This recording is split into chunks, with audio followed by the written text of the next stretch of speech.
কিছু ইমান আছে এটা জ্বলে ওঠে না, এটা মুনাফিকের ইমান। চিল্লায় বলেন ঠিক কিনা? আর কিছু ইমান আছে অন্যায় দেখলে, সমাজের অসঙ্গতি দেখলে জ্বলে ওঠে আপন শক্তিতে। আছে না নাই? যে ইমান প্রয়োজনে জ্বলে ওঠে না,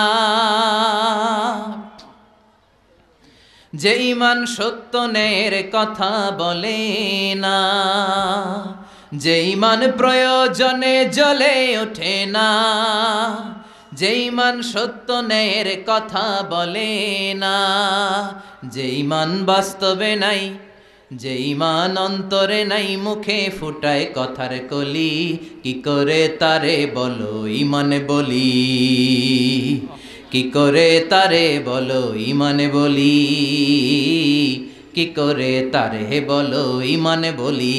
ঠিক কি না? অন্যায় দেখে প্রতিবাদ নাই, ইসলামকে বিজয়ী শক্তি হিসেবে দেখার খায়েশ অন্তরে নাই। এটা কি ইমান না মুনাফিক? এটা কি মুমিন না মুনাফিক?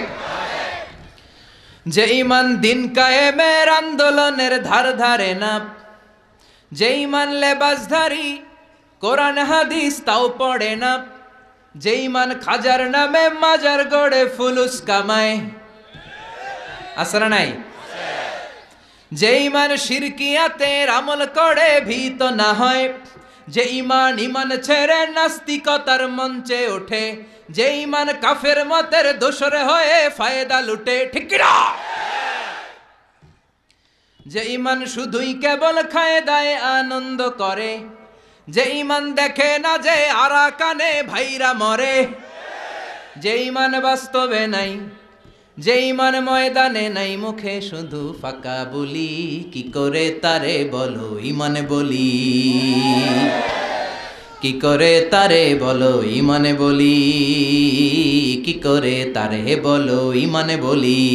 জোরে বলেন ঠিক কিনা? তাহলে ইমান ইমানে পার্থক্য আছে না?